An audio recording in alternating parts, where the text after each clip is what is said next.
Welcome to our channel. నేను మీ Prashanth. So మన నాని గారు నటిస్తున్న ప్యారడైజ్ గ్లిమ్స్ అయితే రానే వచ్చేసింది. గ్లిమ్స్ మాత్రం ఒక వేరే లెవెల్ ఉందని చెప్పొచ్చు. ఇన్ని రోజులు మన నాని గారిని చూసుకుంటే కనుక చాలా న్యాచురల్గా, మంచి కామెడీగా, మంచి ఎంటర్టైనర్గా అయితే ఉన్నారు. ఇప్పుడు మాత్రం చాలా వైలెంట్గా కనిపించాడు ఇందులో మాత్రం. సో దీని గురించి అయితే మాట్లాడేందుకు ప్రస్తుతం మనతో పాటు సీనియర్ జర్నలిస్ట్ యజ్ఞమూర్తి గారు ఉన్నారు. నమస్తే అండి. నమస్తే ప్రశాంత్. సార్, ఏంటి సార్ ఈ గ్లిమ్స్ గురించి ఏం చెప్తారు? అసలు నాని గారిని చాలా డిఫరెంట్గా చూపించారు. అందులో వర్డ్స్ కూడా చాలా కొంచెం ఒక రేంజ్లో ఉన్నాయి. ఇంతగా బ్యాక్గ్రౌండ్ వాయిస్ ఇచ్చింది ఎవరు అనేది కూడా చాలా ట్విస్ట్గా ఉంది. ఇంతకీ అసలు ఈ గ్లిమ్స్ గురించి ఏమంటారు? The Paradise. సో ప్యారడైజ్ అంటే మనకు తెలిసి ఒక భూతల స్వర్గం అనుకుంటాం.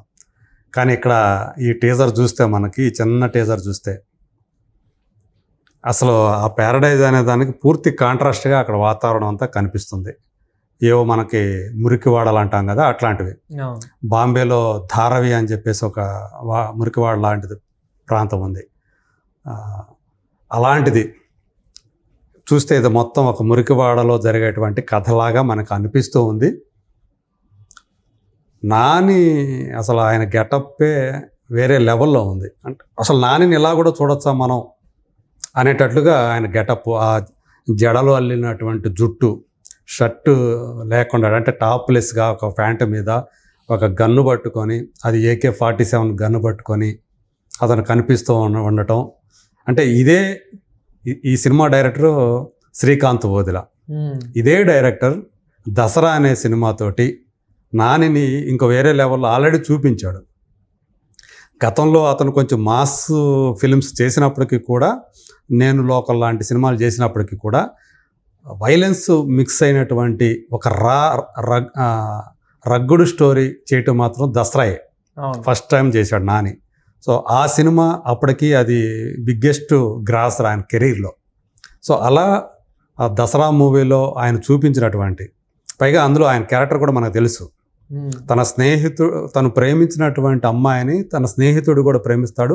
వాళ్ళిద్దరూ ప్రేమించుకుంటారు, పెళ్లి చేసుకుంటారు. అతను చచ్చిపోతాడు. ఆ అమ్మాయికి ఇతను ఒక సేవియర్ లాగా ఉంటాడు, రక్షకుడిలాగా. చివరికి ఆ అమ్మాయిని తను ఓన్ చేసుకుంటాడు.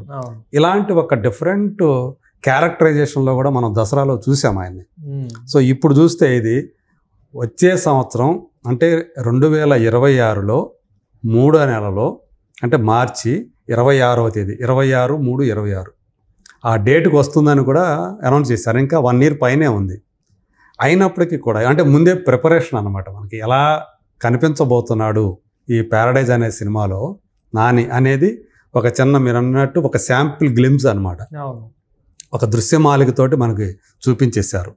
అందులో కథానాయకుడిని అంటే నాని చేసిన క్యారెక్టర్ని అతని తల్లే పరిచయం చేస్తుంది మనకి ఈ గ్లిమ్స్లో.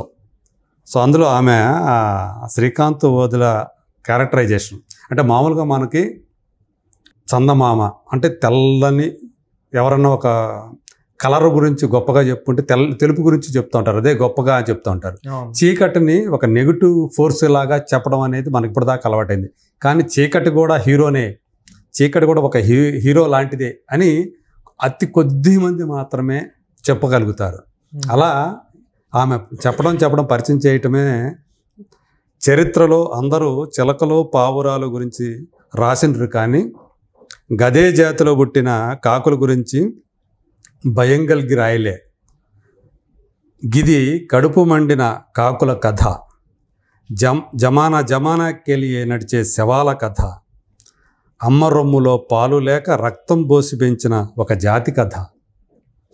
ఒక దగడొచ్చి మొత్తం జాతిలో జోష్ తెచ్చిండు. థూ అనిపించుకున్న కాకులు తల్వార్లు పట్టినాయి. గిది ఆ కాకులను ఒక్కటి చేసిన ఒక లంజా కొడుకు కథ. నా కొడుకు నాయకుడైన కథ నీ అమ్మ అని ఆమె ముగిస్తుంది. అంటే ఒక తల్లి, ఆమె ఒక ప్రాస్టిట్యూట్ అని తను చెప్పేసింది. తను ఒక ప్రాస్టిట్యూట్, తన కొడుకు కథ, తన కొడుకు నాయకుడైనటువంటి కథ. అంటే మామూలుగా మనకు వేశ్యవాడలు, వేశ్యవాటికలు అని చెప్పేసి ఉండేవి, ఇదివరకు ఎక్కువగా ఉండేవి.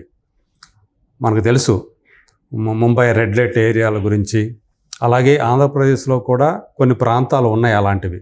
రెడ్ లైట్ ఏరియాస్, కొన్ని చోట్ల భోగం వీధులు అనేవి కూడా ఉన్నాయి. సో ఇలాంటి ప్రాంతాల్లో పుట్టి పెరిగిన వాళ్ళని వాళ్ళు సపరేట్గా చూస్తూ ఉంటారు. మిగతా జనాల్లో వేరుగా చూసి వాళ్ళ గురించి మాట్లాడుతూ ఉంటారు. అంటే వాళ్ళు జనజీవన స్రవంతిలో కలవటానికి, మిగతా వాళ్ళలో సమానంగా కలవటానికి చాలా ఇబ్బంది పడుతూ ఉంటారు. అలాంటి మనుషుల గురించి ఇప్పుడు ఈ సినిమాలో శ్రీకాంత్ ఓదెల మనకు చెప్పబోతూ ఉన్నాడు. సో మామూలుగా కాకుల్ని అంటే మనం దూరంగా పెట్టేస్తాం, తోలుతాం కాకుల్ని, అవి మనకి ఒక అపశకునంలాగా భావిస్తాం. కాకులని కనుక కనిపిస్తే ఏదో మనకి నష్టం జరిగిపోతుంది అనేటువంటి అభిప్రాయం మామూలుగా సమాజంలో ఉంటుంది. కానీ ఇక్కడ ఆ కాకులు తల్వార్లు పడితే ఎలా ఉంటాయి. సో వాటి చేత అంటే అక్కడ ఉండే జనాలు, అక్కడ కాకులు అంటే మనకి సంకేతకంగా చెప్తూ ఉన్నాడు. అక్కడ ఉండే మనుషులే కాకులు లాంటి వాళ్ళు, అంటే ఒక దూరంగా విసిరేయబడ్డవాళ్ళు. కాకులు మన ఇంటికి వస్తే మనం రానివ్వం కదా, పిచ్చుకొని రానిస్తాం, పావురాన్ని రానిస్తాం, చిలకని రానిస్తాం, ముచ్చటపడతాం. కానీ కాకు వస్తే తోలుతాం. సో అలాంటి వాళ్ళని వాళ్ళకి తర్వాళ్ళు పట్టించి వాళ్ళ చేత, సో వాళ్ళకు ఒక నాయకుడై ఒక తిరగబడ్డటువంటి ఒక కుర్రాడు ఎవరు అంటే తను ఒక వేశ్య కొడుకు. తన భాషలో చెప్పింది ఆమె. ఎవరు ఆమె చెప్తుంది, ఎవరు ఆ క్యారెక్టర్ చేశారు అంటే చాలా మందికి డౌట్. సోనాలి కులకర్ణి అనే ఆమె ఆ క్యారెక్టర్ చేస్తున్నారు అని ఆ గ్లిమ్స్లో ఉన్నటువంటి మనం ఆ వివరాలు కనుక ఎవరు ఇందులో క్యాస్టింగ్ కనుక చూస్తే 2 పేర్లు కనిపించాయి. ఒకటి నాని పేరు, ఇంకోటి సోనాలి కులకర్ణి. సోనాలి కులకర్ణి మరాఠీ నటి, మరాఠీలో చాలా పేరు పొందినటువంటి పాపులర్ నటి. ఆమెకి ఇప్పుడు నడి వయసులో ఉన్నటువంటి, ఒకప్పుడు చాలా ఫేమస్ ఆమె. ఈ పాపులర్ కమర్షియల్ సినిమాల్లో కాకుండా ప్యారలల్ సినిమాలోనే వచ్చాయి, ఆర్ట్ ఫిలిమ్స్ వచ్చాయి. ఆ ఆర్ట్ ఫిలిమ్స్లో ఎక్కువగా నటించినటువంటి తార ఆమె సోనాలి కులకర్ణి. మొట్టమొదటిసారి అంటే హిందీలో కూడా చాలా సినిమాలు చేసింది, గుజరాత్లో చేసింది, వేరే భాషలో చేసింది ఆమె. కానీ ఇప్పటివరకు తెలుగులో ఆమె చేయలే. ఫస్ట్ టైం సోనాలి కులకర్ణి గారిని శ్రీకాంత్ ఓదెల తెలుగుకి పట్టుకొస్తున్నాడు, మన ప్రేక్షకులకు పరిచయం చేయబోతున్నాడు. ఆమె నిజంగానే చాలా అద్భుతమైన నటి. మరి ఆమె చేత ఆమె వాయిస్సా లేకపోతే ఎవరైనా డబ్బింగ్ చెప్పించారా? ఎందుకంటే ఇది తెలంగాణ ప్రాంతంలో జరిగినటువంటి కథగా మనకి మాండలికం బట్టి, ఆ యాసను బట్టి మనకు అర్థమవుతుంది. తెలంగాణ భాషలో మాట్లాడుతుంది ఆమె, రూరల్ భాషలో మాట్లాడుతూ ఉంది. సో ఖచ్చితంగా ఒక ఇంట్రెస్టింగ్ రోల్లో అటు నాని అటు సోనాలి కులకర్ణి కనిపించబోతున్నారు, మనకు అర్థమవుతూ ఉంది. సో దసరా సినిమాకి ఎవరైతే మ్యూజిక్ ఇచ్చారో మళ్ళీ అదే అనిరుద్ధ్ రవిచందర్. సో ఈ సినిమాకి మళ్ళీ ఆ బ్యాక్గ్రౌండ్ స్కోర్ చూస్తూ ఉంటే తెలిసిపోతూ ఉంది. అలాగే ఇక్కడ బ్యాక్గ్రౌండ్ స్కోర్ చూసుకున్నా కానీ ఆ ఎలివేషన్స్ చూసుకున్నా, జీకే విష్ణు 1 minute గ్లిమ్స్ అయినా సరే ఒక అంటే చాలా ఇంట్రెస్టింగ్ గా మళ్ళీ మొట్టమొదటిసారి నాని గారి డిఫరెంట్ యాంగిల్లో అంటే మనకి దసరా అనేది నార్మల్ గా మనం కొన్ని మూవీస్లలో చూసాము అంటే ఇలా యాంగిల్, అండ్ అదే విధంగా మనకి ఇప్పుడు హిట్ 3లో కూడా. సో అంటే రాను నాని గారు న్యాచురల్ స్టార్ నాని గారు సో ఇలా వైలెంట్ గా మారిపోతున్నాడు. అంతేనా? అవును, అదే కనబడుతుంది. అంటే మీరు అన్నట్టు అదే ఆ విజువల్స్ చూస్తుంటే కూడా అసలు టాప్ నాచ్ అనిపిస్తా ఉంది. వర్క్ కూడా లాగానే ఉంది. జీకే విష్ణు సినిమాటోగ్రాఫర్, అతను హైలీ టాలెంటెడ్ టెక్నీషియన్. అతను ఈ సినిమాకి చేస్తున్నాడు. అందరూ కూడా నవీన్ నూలి ఎడిటర్, అతను national award winner Naveen Nooli, అట్లా అవినాష్ కొల్ల ఆర్ట్ డైరెక్టర్, ఇలాంటి వాళ్ళందరూ కూడా చాలా హైలీ టాలెంటెడ్ టెక్నీషియన్స్ పనిచేస్తున్నారు. ఇంకా నానికి మాత్రం నేను అనుకోవడం ఈ సినిమా ఏ రేంజ్కి వెళ్తాడు అంటే కత్తికి అంటే చాలా పదునైన కత్తి, అది కొంచెం అటు ఇటు కూడా కాకూడదు. ఇంకో రకంగా నెగిటివ్ అయిందంటే వేరే రకంగా చాలా దెబ్బ కొట్టేస్తుంది. అలాంటి ఒక కత్తి మీద సాము అంటాం కదా, అలాంటి క్యారెక్టర్ని నాని చేత శ్రీకాంత్ ఓదెల చేస్తున్నాడు అని మనకి దీంతో అర్థమవుతా ఉంది. బట్ హోప్ ఎక్కువగా చూస్తే 99% ఈ సినిమా నానిని ఇంకో లెవెల్కి తీసుకెళ్లే సినిమాగానే అనిపిస్తూ ఉంది. ఎస్ఎల్వి సినిమాస్ అనే బ్యానర్ మీద సుధాకర్ చెరుకూరి, సో తను ప్రొడ్యూస్ చేస్తూ ఉన్నాడు. డెఫినెట్గా అంటే ఈ చిన్న గ్లిమ్స్ తోటి ఆ సినిమా మీద విపరీతమైనటువంటి క్యూరియాసిటీ అని రగల్చగలిగారు నాని కానీ మొత్తం టీం అంతా కూడా, శ్రీకాంత్ ఓదెల కానీ మొత్తం టీం అంతా కూడా. అసలు ఏం చేస్తున్నాడు నాని, ఎలా కనిపించబోతుండే, ఏంది అసలు మొత్తం ఇంత ట్రాన్స్ఫర్మేషనా అని కనిపిస్తున్నాడు. పైగా కండలు కనిపిస్తూ ఉన్నాయి, అతను బ్యాక్ నుంచి మనకు చూపిస్తూ ఉంటే చాలా బాగుంది. దానికోసం ఇప్పుడు దాకా ఎప్పుడు కష్టపడినంతగా మరి కష్టపడినట్టుగా కూడా కనిపిస్తూ ఉన్నాడు ఫిజికల్గా కూడా. మరి ఇంత వైలెంట్గా మరి మారుతూ ఉన్నాడు. ఈ మార్పుతోటి అతను మేబీ తన టార్గెట్ బయటికి చెప్పకపోయినా కానీ ఇప్పుడు దాకా టైర్ 2 హీరో కానీ స్టార్ కానీ అతను పరిగణిస్తూ వస్తున్నారు. అందరూ కూడా టైర్ 1 స్టార్గా మారటానికి అతను విశ్వ ప్రయత్నాలు చేస్తున్నట్టుగా మనకు కనిపిస్తుంది. అందులో భాగంగానే దసరా అందులో భాగంగా చూడాలి. ఇప్పుడు హిట్ 3 కూడా అందులో భాగంగా చూడాలి. అందులో కూడా చాలా వైలెన్స్ కనిపిస్తూ ఉంది. ఇప్పుడు ఇదైతే ఇంకో లెవెల్ అనిపిస్తుంది, వేరే లెవెల్ అనిపిస్తూ ఉంది. ఈ చూస్తూ ఉంటే ఒక ధగడ్ వస్తున్నాడు అని చెప్పేసి చెప్తా ఉంది.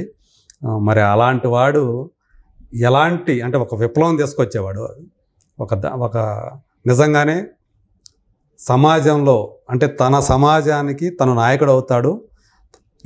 అతని సమాజాన్ని అతని జాతిని వెలివేసిన వాళ్ళు ఎవరైతే ఉంటారో వాళ్ళకి మాత్రం ఒక నైట్ మేర్ ఇతను. సో మరి రాబోయే రోజుల్లో ఈ సినిమా సంబంధించినటువంటి అప్డేట్స్ కోసం ఇంకేం వస్తాయని చెప్పేసి అందరూ కూడా ఎదురు చూస్తూ ఉంటారు ఖచ్చితంగా. ఇప్పుడు తల్లి పాత్రధారి మనకు తెలిసారు, అసలు హీరోయిన్ ఎవరు, ఇంకా మిగతా క్యారెక్టర్లు ఎవరు చేయబోతున్నారు, అసలు షూటింగ్ ఎప్పుడు జరుగుతుంది ఏంటి అనే విషయాలు ఒక్కొక్క విషయం తెలిసే కొద్దీ ఈ సినిమా మీద హైప్ కూడా మరింత పెరుగుతూ వస్తుంది ఖచ్చితంగా. ఎన్ని లాంగ్వేజెస్లో వస్తుంది సార్?